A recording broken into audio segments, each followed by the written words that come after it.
RBR films Ramesh और भवानीपटना से मैं आपका host Shiva Sahu. RBR films का एक चीज है कि वो हमेशा सच को आगे लाने की कोशिश करता है। तो सच को आगे लाने की कोशिश में एक चीज करना बहुत जरूरी है, एक पक्ष का सच बोलना और दूसरे पक्ष का उस सच को पूरी तरह से सुनना। तो व्यूअर्स, आज के लाइव में बोल रहा हूँ, सॉरी आज तो ये लाइव नहीं है क्योंकि एक बहुत ही ज़रूरी काम से मुझे कहीं जाना है। पर आपके लिए मैं लाया हूँ आरबीआर फिल्म्स का और एक ब्लॉग और एक एपिसोड, जहां आप अपने कमेंट्स दे सकते हैं कमेंट सेक्शन पे, और हम उन कमेंट को देख के उन पे लाइक करेंगे और जो कमेंट हमें पसंद आए उस पर रिप्लाई ज़रूर करेंगे। तो चलिए शुरू करते हैं। तो एक चीज़ है, हमारे सेंटर में जो सरकार है, जो कि है नरेंद्र मोदी जी की सरकार, उस सरकार जब नहीं आई थी, जब सरकार नरेंद्र मोदी थे प्रधानमंत्री के दावेदार, तो एक प्रोपागंडा, एक इलेक्शन कैंपेन में प्रोपागंडा हम हमेशा सुनने को मिलता था, जय जवान जय किसान बोल के। मन को बहुत अच्छा लगता था, जवान को जय कर रहे हैं जो कि हमारे सोल्जर्स हैं, और किसान को भी जय कर रहे हैं जो कि हमारे, जो बोल सकते हैं, उड़िया में बोल सकते हैं चासी भाई, बोल सकते हैं हिंदी में किसान। तो आज नज़ारा ही कुछ अलग ही हो गया। दिल्ली में हम देख सकते हैं पंजाब हरियाणा का किसान। वैसे किसान दो तरह के पाए जाते हैं हमारे देश में। एक एजुकेटेड किसान, जो कि पंजाब हरियाणा में आप पा सकते हैं।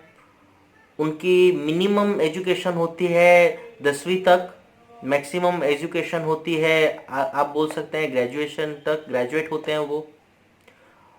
उनके पास अब खुद के अपने ट्रैक्टर, हार्वेस्टर होते हैं, खुद के खेत होते हैं, बहुत अच्छे विहन उनके पास होते हैं, उनकी फसलें भी बहुत अच्छी होती हैं, और वो कैश क्रॉप जैसे कि गन्ने, फिर आप बोल सकते हैं व्हीट, बहुत सारे आप बोल सकते हैं वो कैश क्रॉप वो प्रोड्यूस करते हैं। तो आप बोल सकते हैं कि सक्षम है वो किसान। दूसरे तरह के किसान आप बोलेंगे तो आप दूसरे तरह के किसान आप अगर दूसरे तरह के किसान अगर आप सुनना चाहते हैं तो वो है, आप बोल सकते हैं ओडिशा के किसान। ओडिशा के किसान जिनके पास अपना खुद का ट्रैक्टर तक नहीं होता, बहुत मुश्किल से ट्रैक्टर, एक गांव में एक ट्रैक्टर होता है, जिसके लिए बहुत मिन्नतें, बहुत मजबूरी से उनको रुकना पड़ता है कि कब उनकी बारी आए और वो ट्रैक्टर यूज़ कर सके अपने खेत के ऊपर। बहुत मेहनत करते हैं उड़ीसा के किसान। उनके लिए भी बहुत सुख सुविधाएं दी गई है स्टेट गवर्नमेंट की तरफ से, अच्छे विहन मिलते हैं, पर उनके पास खुद की ज़मीन नहीं होती, किसी और की ज़मीन पर भी खेती करते हैं। बेसिकली गरीब वर्ग के होते हैं उड़ीसा के किसान। एजुकेशन में भी आप देखें तो बहुत सारे किसान एजुकेटेड नहीं है उड़ीसा में। फिर भी आप बोल सकते हैं कलाहांडी एक ऐसी जगह है जो कि राइस प्रोडक्शन में नंबर 2 में है पूरे देश में। गर्व होता है मुझे इस बात पर, किसानों पर, जो कि हमें अन्न देते हैं। पर आज जो किसान किसान बिल के ऊपर लड़ रहे हैं, जो उनका हक होता है, 1850 रुपये पर क्विंटल मंडी पे मिलता है पेडी पेडी का दाम, पर वो ही चीज़ उनसे दूर की जा रही है। जब उनका पेडी, उनके गेहूं, उनके चावल बिकेंगे ही नहीं, तब क्या होगा? धान बिकेगा ही नहीं, तब क्या होगा? किसान मजबूर हो जाएंगे। मजबूरी में उनको मिडिल मैन का अर्थ है दलाल, दलाल के हाथों सब ये जो भी उन्होंने अपने खेतों में जो भी बोया है, अपने खेतों में जो भी उनने फसल बोई है, वो फसल उनको बेचना पड़ेगा बहुत ही कम दामों में। तो कैसे करेगा किसान? तो क्या करेगा किसान? ये सोचने की बात है। मिडिल मैन, दलाल आजकल चारों ओर है हमारे देश में। आप बोल सकते हैं कॉरपोरेट ऑफ वर्ल्ड वाले, कॉरपोरेट वर्ल्ड वाले क्या कर रहे हैं, इन्हीं मिडिल मैन के बदौलत वो सारे किसानों से उन्हीं का फसल खरीद रहे हैं बेहद ही कम दामों में, और उस पर टैग डाल दे रहे हैं। टाटा का, आशीर्वाद का, बहुत सारे ब्रांड ब्रांड हैं जिनका टैग लग जा रहा है उसके ऊपर, उसी चावल के ऊपर, और उसको तिगने दाम में बेचा जा रहा है। आज जब किसान दिल्ली में प्रोटेस्ट कर रहे हैं, पब्लिक जनता आराम से सो रही है। उनको क्या पड़ी है, किसान लड़ रहे हैं, उनको लड़ने तो उनकी लड़ाई है, हमको क्या है, हम तो किसान नहीं है भाई, हम तो ऑफिस जाने वाले पब्लिक हैं, हम तो बिजनेस करने वाली पब्लिक हैं। पर एक चीज़ आपको मैं बोलना चाहता हूँ, जब इन्हीं किसानों की जो फसलें खरीदेंगे दलाल और उनको बेच देंगे कॉर्पोरेट वर्ल्ड को, कॉर्पोरेट वर्ल्ड में वही सब चीज़ें आपको मिलेंगी ट्रिपल, तिगुना रेट में आपको मिलेगा। तब तब आप कहाँ जाओगे, किसको कंप्लेन करोगे आप? जब किसान के हाथों कुछ नहीं होगा, सब मिडिल मैन के हाथों चला जाएगा, रेट बढ़ेंगे, फिर आम आदमी की नींद टूटेगी, वो बोलेंगे सरकार अच्छी नहीं है, सरकार ये क्या कर रही है। जब किसानों को आपकी ज़रूरत है, आप सोए हैं, और आप जब रेट बढ़ जाएंगे, आम आदमी की नींद टूट जाएगी। इसलिए मैं कहता हूँ, जागे, उनकी मदद कीजिए, उन किसानों की जो कि आपके लिए ही लड़ रहे हैं। अगर ये बिल जो है, जो किसान एक्ट बिल पास हो जाएगा तो किसानों को कुछ भी नहीं मिलेगा। अगर एमएसपी हट जाएगा, 1850 रुपये पर क्विंटल जो वो पा रहे हैं वो ही हट जाएगा, तो किसानों का ही नुकसान नहीं, आपका भी नुकसान होगा। क्योंकि 15 कॉरपोरेट, जिसको हमारे प्रिय प्रधानमंत्री जी नरेंद्र मोदी जी, एक चाय वाले जिनको हमने प्रधानमंत्री बनाया, उन्होंने 15 कॉरपोरेट वालों को 15 लाख करोड़ ऐसे ही दान कर दिए। पर 15 लाख किसानों के लिए उनके पास 1 रुपए भी नहीं है, क्योंकि उनको बनाना है, कॉरपोरेट वालों को पैसे वाला बनाना है। किसान कौन है? किसान खेत में धूप में सर्दी में उनके लिए कुछ नहीं है। धूप और सर्दी में जो हमारे लिए मजदूरी करेगा वो हमारे लिए किसान है, वो उनकी सोच वो है। जवान कौन है? जो कि हमारे लिए गोली खाएगा, बॉर्डर में, हमारे घरों के बाहर, हमारे देश के बॉर्डर में रहेगा और कुछ नहीं, ऑर्डर फॉलो करेगा, लेफ्ट राइट लेफ्ट हमारे सामने करेगा। यही उनके बारे में सोच है। इन सब करप्ट नेताओं के मन में यही सोच है। धीरे धीरे दिमाग की तरह, कैंसर की तरह ये लोग, ये करप्ट नेता लोग देश को खाने में लग चुके हैं। अभी आप नहीं जागेंगे तो बहुत देर हो जाएगी। तो व्यूअर्स, जो प्रधानमंत्री अपने माँ के सगे ना हो पाए, जो प्रधानमंत्री ने अपने बीबी को एक ही दिन में छोड़ दिया, अपनी माँ को, बूढ़ी माँ को धूप में इतनी भीड़ में एटीएम में खड़ा कर दिया, दिखाने के लिए कि पब्लिक को कि वो अपने माँ को भी पार्सलिटी नहीं देते हैं, उनकी माँ को भी वो खड़ा कर सकते हैं एटीएम में। बहुत गंदी राजनीति खेली। अपनी बीवी को शादी करके एक दिन में ही पोस्ट के लिए रिश्ते को तोड़ दिया और कहा कि देश के लिए छोड़ दिया परिवार। वाह, क्या इंसान है जो कि अपने परिवार वालों को भी इस्तेमाल करने में हर्ज नहीं करते। अपने गुरु आडवाणी जी को, उनके साथ भी पॉलिटिक्स खेला, और जो टिकट आडवाणी जी पाने वाले थे वो टिकट मिल गया नरेंद्र मोदी जी को और बन गए प्रधानमंत्री। अटल बिहारी वाजपेयी जी के साथ भी वैसा ही कुछ धोखा किया था उन्होंने, जब उनको इस्तीफा देना था, पर चाल करके आडवाणी जी का साथ लेके गोवा के मीटिंग में अपना इस्तीफा देने की कोशिश करने वाले मोदी जी, झूठे झूठे इस्तीफा देने की कोशिश करने वाले मोदी जी ने अच्छा माइंड वॉश कर दिया सभी बीजेपी पार्टी लीडर्स को और उनके सपोर्ट में ले आए थे। कमाल है। ऐसे भी प्रधानमंत्री होते हैं। प्रधानमंत्री का मतलब है प्रधान, जो कि देश के प्रधान होते हैं। वो आज कुछ जनरल डायर से हमें कम नहीं लग रहे हैं। जनरल डायर, वैसे जो इंसान नहीं जान रहे हैं, जो हमारा लाइव देख रहे हैं, जनरल डायर वो अंग्रेज के ऑफिसर थे जिन्होंने जलियाना वाला बाग में ऑर्डर दिया था मासूम किसानों को मारने का। हाँ फ्रेंड्स, पर उसी जनरल डायर को भी एक किसान के बेटे ने ही मारा था लंदन में जाके, उसी की जगह पर। तो नरेंद्र मोदी वही ट्रिक अपनाए थे कि अभी जो दिल्ली के फार्मर प्रोटेस्ट में सब फार्मर्स को विभिन्न स्टेडियम को भेजकर वहाँ पे आप आराम से प्रोटेस्ट करो बोल के, पर ये गलती कर दिए कि इसका पता चल गया अरविंद केजरीवाल जी को, और कुछ अघटन होने से पहले, ये सब किसान अरेस्ट होने से पहले उनको बता दिया गया अरविंद केजरीवाल जी से, जो कि दिल्ली के सीएम है। उन्होंने उनको इत्तला कर दी, सब फार्मर्स को इत्तला कर दिया कि ये एक चाल है नरेंद्र मोदी जी के, और उस चाल में ना पड़े, आप जाके जंतर मंतर में प्रोटेस्ट करें।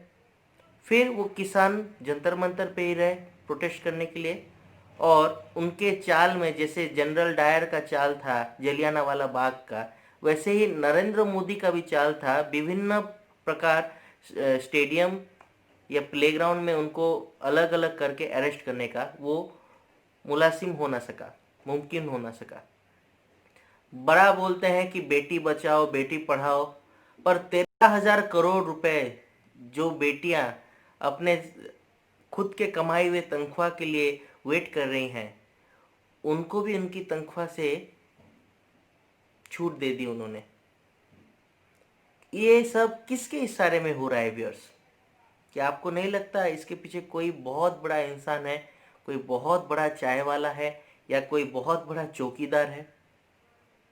ये सब हथकंडे काम नहीं आएंगे एक देश को चलाने में, क्योंकि वो भूल रहे हैं कि उनकी सरकार हमेशा के लिए नहीं रहेगी। 5 साल के बाद फिर से पब्लिक के हाथों फिर से ताकत आती है, पावर आती है वोट देने की। तो इस बार आपके हाथों है वो ताकत। अपने कैंडिडेट को, जो आपके लिए कुछ कर सकता है, जो समाज के लिए कुछ कर सकता है, वैसे इंसान को वोट दें, ना किसी पार्टी को या किसी बैनर को या किसी प्रधानमंत्री को या किसी और इंसान को, व्यक्ति विशेष को या कास्ट को देखकर।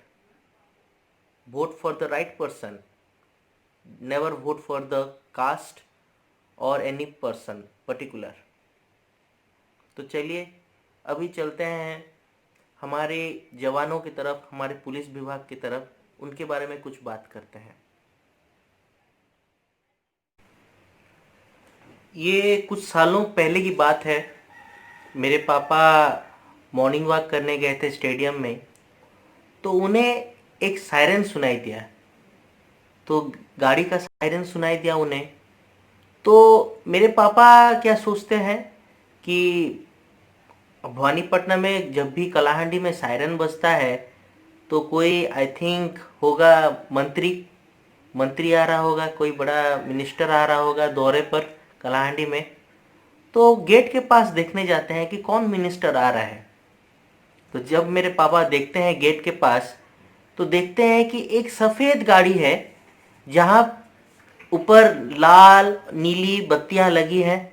उस सफ़ेद गाड़ी जब उनको क्रॉस करने वाली होती है, मेरे पापा पढ़ते हैं वहाँ पे लिखा गया होता है कि 108 ओडिशा एम्बुलेंस। तो मेरे पापा चौंक जाते हैं, अरे ये तो एक एम्बुलेंस है। और वैसा एम्बुलेंस हमने सिर्फ फिल्मों में देखा। अपने दोस्तों के साथ मेरे पापा डिस्कस करते हैं, सिर्फ अंग्रेजी पिक्चरों में जो इंग्लिश मूवीज़ हैं वहीं पे ऐसा एम्बुलेंस आता है, पेशेंट को ले जाता है, ऑक्सीजन मास्क लगाता है, अगर हार्ट बंद हो जाए तो सीपीआर देता है, वैसा मशीन रहता है। उड़ीसा में भी आ गया, वो भी हमारे कलाहांडी में ऐसा एम्बुलेंस। तो उनके दोस्त बोलते हैं, मित्र बोलते हैं कि हाँ ऐसा 6 एम्बुलेंस आ गया है कलाहांडी में, और उड़ीसा, ऑल ओवर उड़ीसा ऐसा एम्बुलेंस आ चुका है। तो मेरे पापा सोचते हैं, अरे वाह, नवीन पटनायक जी, हमारे सीएम और पांडियन जी मिलकर क्या कमाल काम कर रहे हैं। जब भी कलाहांडी में कोई सायरन बजता था तो हमको एक ही चीज़ दिखाई देती थी, कोई नेता मंत्री मिनिस्टर आ रहे हैं, या तो पुलिस गाड़ी का सायरन होता था, नहीं तो फायर ब्रिगेड का सायरन होता था। पर पहली बार एक ऐसा एम्बुलेंस जो कि पिक्चरों में, इंग्लिश मूवीज में हमने देखा था, आ चुका है कलाहांडी में। वाकई कलाहांडी में क्या, पूरे उड़ीसा में ऐसे एम्बुलेंस आ चुके हैं। खुशी हुई मेरे पापा को दिल से। नवीन पटनायक जी, मैं फ्रेंड्स बोलना चाहता हूँ, किसानों के लिए भी बहुत अच्छा काम कर रहे हैं, जवानों के लिए भी बहुत अच्छा काम कर रहे हैं। किसान हो, जवान हो या खिलाड़ी हो, स्पोर्ट्स हो। बीच में हॉकी का वर्ल्ड कप था, ऐसा नहीं लग रहा था कि वो हॉकी का वर्ल्ड कप है, हमको ऐसा लगा कि वो फुटबॉल या फीफा का वर्ल्ड कप है। इतना सुंदर, इतना भव्य सजाया गया था भुवनेश्वर को, इतने अच्छी तरह से हॉकी को इज्जत दी गई। मुझे तो देख के बहुत अच्छा लगा। कोई ऐसा सीएम भी हो सकते हैं जो कि अपने राज्य के लिए सोच रहे हैं, ये देखकर हमको बहुत अच्छा लगता है। इसलिए हमारे सीएम को 3 बार बेस्ट सीएम अवार्ड दिया गया है और आगे भी दिया जाएगा, ये हमारी उम्मीद है। आगे की टॉपिक में आते हैं फ्रेंड्स, जवान के बारे में। जवान सिर्फ आर्मी को मैं नहीं बोलना चाहता हूँ, जवान पुलिस में भी होते हैं जो कि हमारे देश के अंदर हमको सुरक्षा प्रदान करते हैं। ये मैं अपने सभी पुलिसकर्मी भाइयों को एक सलाह के तौर पे देना चाहता हूँ, एक छोटे भाई के तौर पे। हमारे जो पुलिसकर्मी हैं, हमारे जो पुलिस विभाग में जो हैं सिपाही हैं, वो आप चाहे बोल सकते हैं एक होमगार्ड से लेके एसपी तक सभी इंसान ही हैं।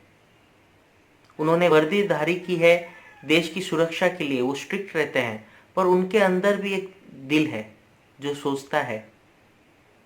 तो एक चीज आप दिल से सोचिए, जो करप्ट नेता आपको ऑर्डर देता है, जो करप्ट नेता आपको बोलता है कि जाओ लाठियां बरसाओ मजबूर किसानों पर, जाओ लाठियां बरसाओ मजबूर इंसानों पर जो कि हमारे देश के हैं, आपका काम रहता है कि ऑर्डर्स फॉलो करना अपने सीनियर्स का, और वो करना। लाठियां हो या गोली हो या आंसू गैस हो या ठंड के मौसम पे ठंडा पानी फेंकना हो पाइप से, जो कि जो कौन है, जो दिल्ली में है, जो कि लड़ रहे हैं, वो कोई टेररिस्ट नहीं है, वो हमारे देश के किसान हैं। पर आप ऑर्डर से मजबूर हो, आपको ये सब ड्यूटी करना पड़ रहा है, गोली चलानी पड़ रही है, लाठियां बरसाने पड़ रहे हैं, आंसू गैस, टीयर गैस, ठंडा पानी, दिल्ली के सर्द मौसम में। दिल्ली में इतनी ठंडी पड़ती है फ्रेंड्स, आप इमेजिन नहीं कर सकते हो, बहुत ही कठिनाई भरी होती है दिल्ली का सर्दी का मौसम। वहाँ किसानों के ऊपर ठंडा पानी फेंका जा रहा है कि वो अपना जो कि है प्रोटेस्ट बंद करें बोल के। पर एक चीज है, जब एक करप्ट नेता ऑर्डर देता है एसपी को कि जाओ लाठी चार्ज करो या फायर करो, फिर एसपी अपने जवानों को, अपने बटालियन को ऑर्डर देते हैं कि बरसाओ बोल के, लाठी चार्ज या फायरिंग करो बोल के, या आंसू गैस जो भी हो करो बोल के। तब अगर वो जवान जिसको ये ऑर्डर मिला है वो बोले कि सर, चाहे कांग्रेस हो या बीजेडी हो या बीजेपी हो या कोई भी दल का हो, हमारे देश का अगर वो नागरिक है, हमारे देश का अगर उसने झंडा पकड़ा है अपने हाथों और वो सही राह पे है, उसकी मांगे सही हैं, तो हम अपने देश के नागरिक के ऊपर अत्याचार नहीं कर सकते, जुर्म नहीं उठा सकते, हम फायर नहीं कर सकते, हम लाठीचार्ज नहीं कर सकते सर, हमारा हाथ नहीं उठेगा।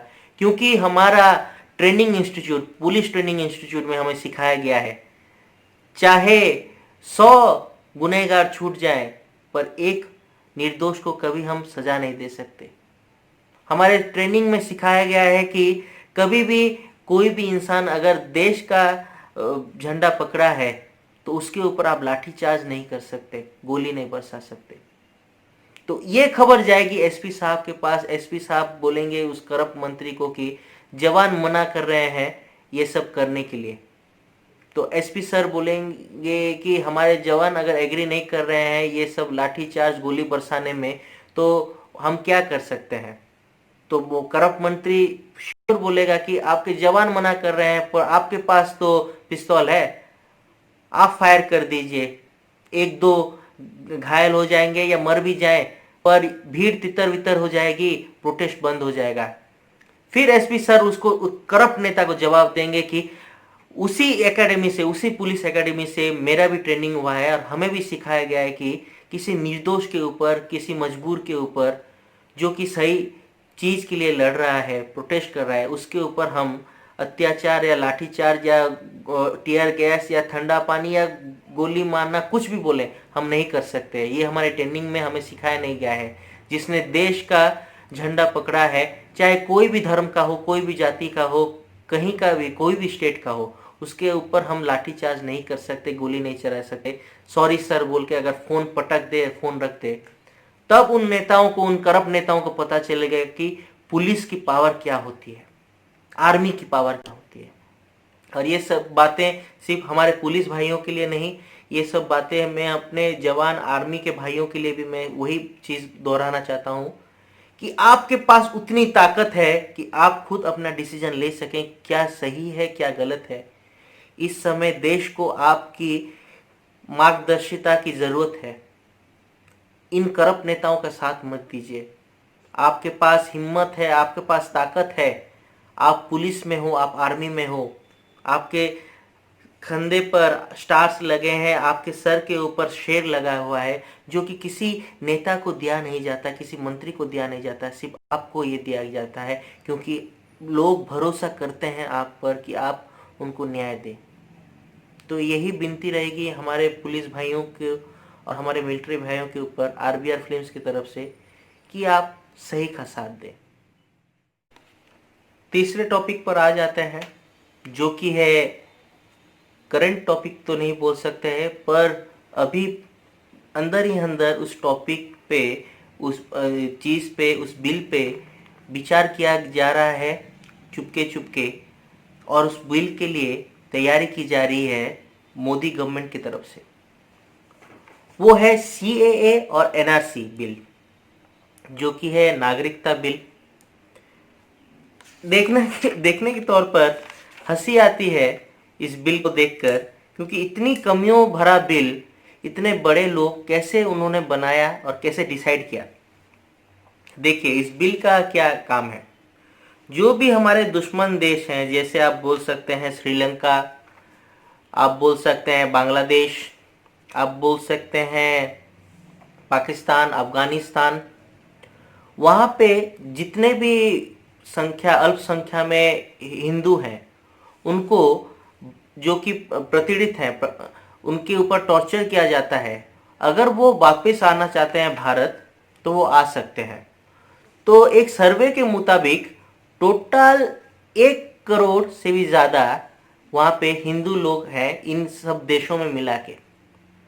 तो सोचिए 1 करोड़ लोग जो कि आएंगे इस देश में, उनके लिए कौन बनाएगा उनके कागज, उनकी वोटर, नई वोटर पहचान सरकार ही बनाएगी, आप सोच रहे होंगे।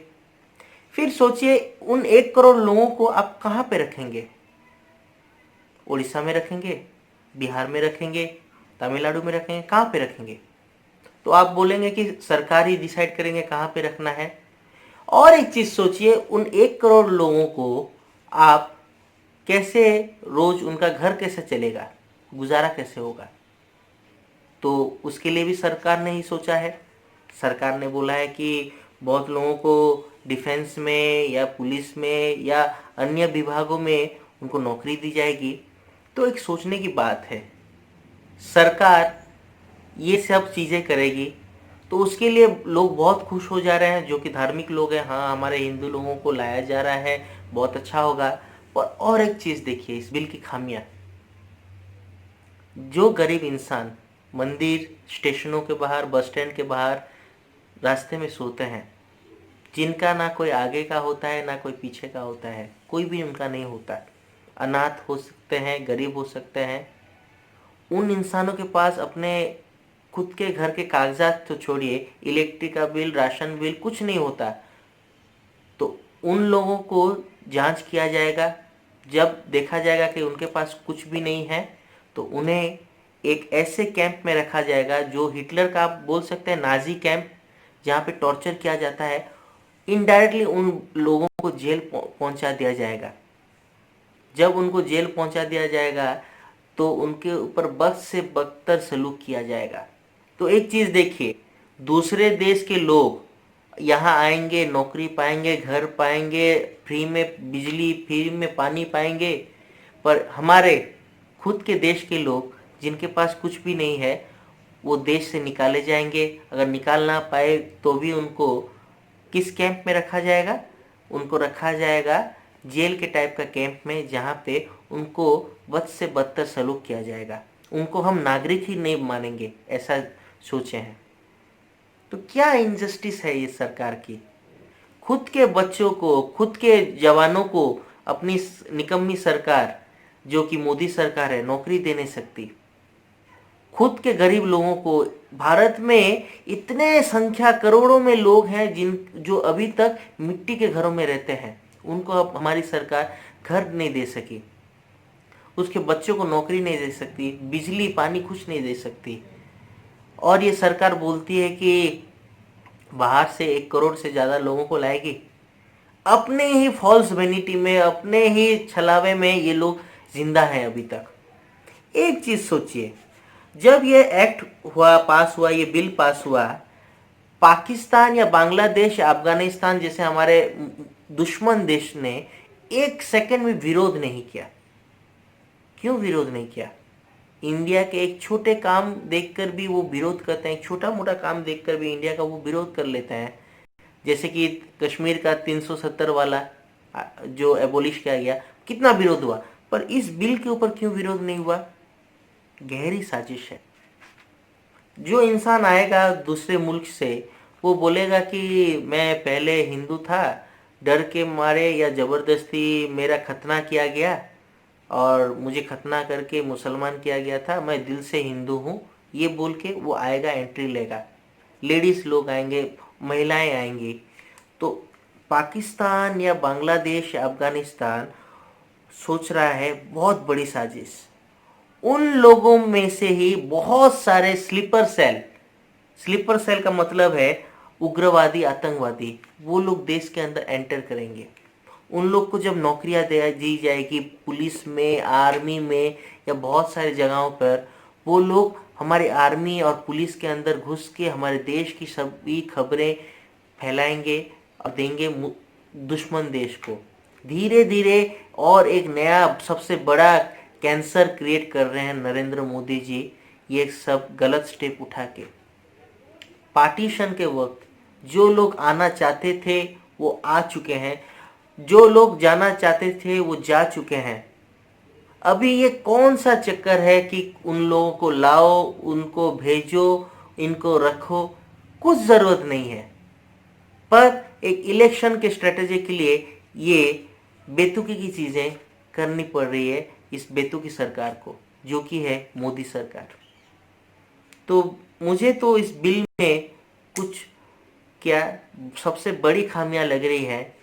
पहले हम अपनी प्रॉब्लम्स दूर करते हैं, जिस दिन देश की सारी प्रॉब्लम्स दूर हो जाएंगी उस दिन सोचेंगे कि कुछ सीएए या एनआरसी के बारे में क्या कुछ सोचना है या कुछ करना है बोल के।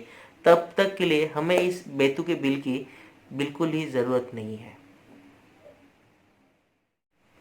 और एक चीज़, last but not the least, हमारे फेकू चाचा, हमारे प्रधानमंत्री जी जो कि नरेंद्र मोदी जी, उन्होंने एक ऐसी बात बोली थी जो कि चुनाव प्रचार में तो सुनने में बहुत अच्छा लगता था, पर उसके विपरीत ही उन्हें किया। बेटी बचाओ बेटी पढ़ाओ, ये था उनका नारा, ये था उनका मुद्दा। हर एक बेटी को, हर एक जो है हमारे घर परिवार की लक्ष्मी जिसको बोलते हैं, हमारी बेटियां, उनको पढ़ाने के लिए, उनको आगे नौकरी देके उनको आगे सक्षम करने के लिए उनका स्कीम था बेटी बचाओ बेटी पढ़ाओ। पर आज देखते हैं दिल्ली के कड़ाकेदार ठंड में हमारे देश की बेटियां जो कि हेल्थ वर्कर्स हैं बैठी हैं प्रोटेस्ट में, क्योंकि उनकी 4 महीनों की सैलरी रोक दी गई है। अभी तक भी उन्हें सैलरी नहीं मिली है। कोरोना के मुश्किल वक्त पर जो हेल्थ वर्कर्स अपनी जान की फिक्र ना करके हमें बचा रहे हैं, उनकी भी सैलरी फेकू चाचा ने बंद कर दी है। तो ये सब चीज़ें देख के दुख होता है फ्रेंड्स। और इसके साथ एक सवाल आता है कि क्या हमने कोई गलत डिसीजन या गलत निर्णय नहीं ले लिया तो फेकू चाचा के ऊपर भरोसा करके। तो इसके ऊपर एक बहुत ही सुंदर सा गाना जो कि मेरे फादर ने डेडिकेट किया है, प्लीज़ आप वो गाना थोड़ा सुन लीजिए और उसके अंदर के मतलब को समझने की कोशिश कीजिए। RBR फिल्म्स की तरफ से मैं आपका host Shiva Sahu sign out तो अभी नहीं बोल सकता, कृपया ये गाना सुन लीजिए। गाना सुनने के बाद ऑटोमेटिकली साइन आउट हो जाएगा, तो आप एंजॉय कीजिए इस गाने को।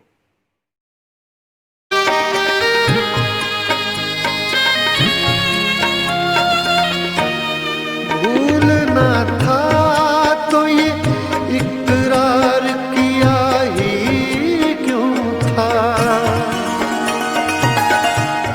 भूलना था तो ये इकरार किया ही क्यों था। बेवफा तूने मुझे प्यार किया ही क्यों था। सिर्फ 2-4 सवालात का मौका दे दे, हम तेरे शहर में आए हैं मुसाफिर की तरह, हम तेरे शहर में